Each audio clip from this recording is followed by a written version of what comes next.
Eu quero comentar sobre um comentário que eu recebi numa caixinha de pergunta, que foi muito interessante. A pessoa falou o seguinte: ela falou que ela tem uma irmã e que toda vez que a irmã se aproxima dela, manda mensagem para ela, desestrutura ela completamente. Até a mensagem, até o apito do Instagram, desculpa, do WhatsApp, faz com que ela se desestabilize. E eu tive que falar para ela assim: olha, isso não é verdade. E quando eu falo isso não é verdade, eu não quero dizer que não seja verdade a dor que essa pessoa sinta. Isso não é verdade que o incômodo existe. Isso tudo é verdade. A parte que não é verdade é o fato da desestrutura vir da irmã. E uma forma que eu acho que era interessante de exemplificar é o seguinte: você pode imaginar o seguinte, se você tiver o braço sem nenhum tipo de ferida, e eu pegar em você e puxar até com certa força, pode ficar marcado, você vai sentir a pressão, mas aquilo não vai necessariamente te doer, né? Contudo, mesmo que eu pegue com muita delicadeza, se houver qualquer ferida já existente no seu braço, mesmo que eu vá com muito cuidado, aquilo dói imediatamente. Ou seja, não tem a ver necessariamente com a maneira como eu pego, mas com a maneira como você já tem aquela dor. Então, quanto mais houver dor, mais fácil você vai sentir dor. Lógico que se eu pegar com muita agressividade, mesmo que o braço esteja inteiro, isso vai te afetar de alguma forma. Mas, falando de forma mais simples, se você tiver uma ferida, aquilo te causa dor com muito mais rapidez. Então, o que a gente está imaginando?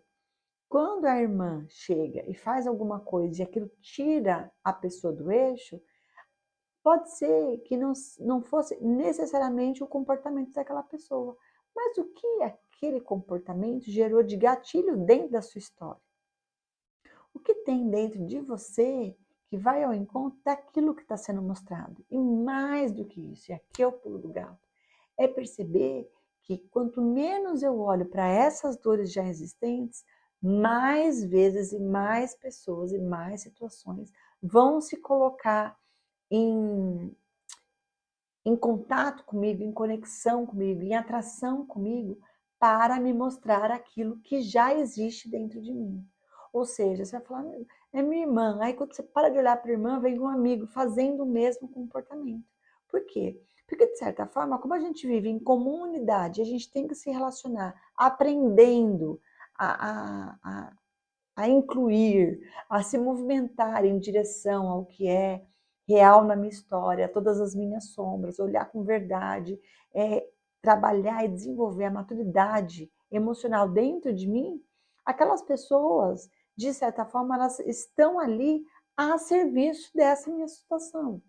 Ou seja, ao invés de olhá-las simplesmente com ojeriza, querendo excluir, querendo negar, fazendo de conta que elas não existem, tal, se de repente a gente olhar e falar, nossa, o que essa pessoa veio para me mostrar?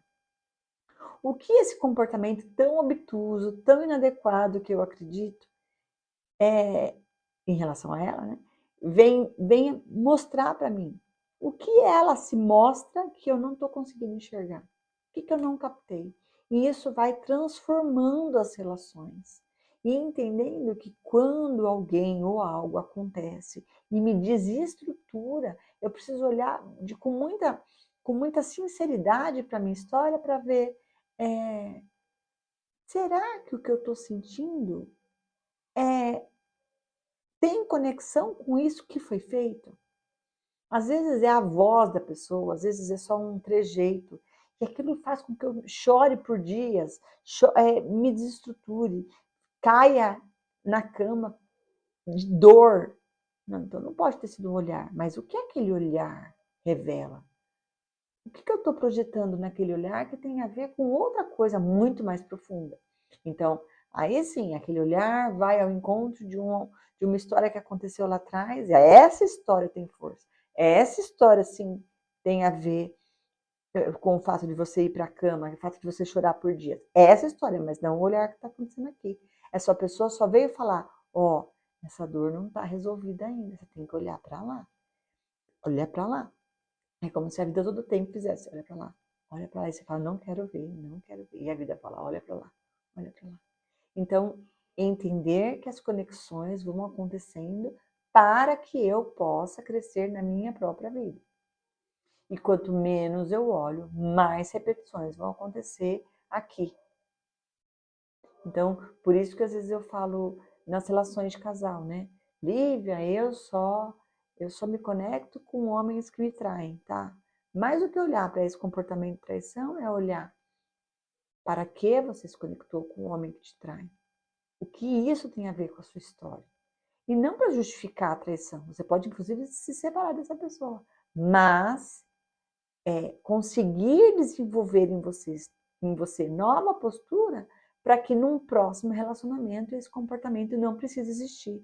Para que você não precise olhar para uma coisa que vem agarrando em você.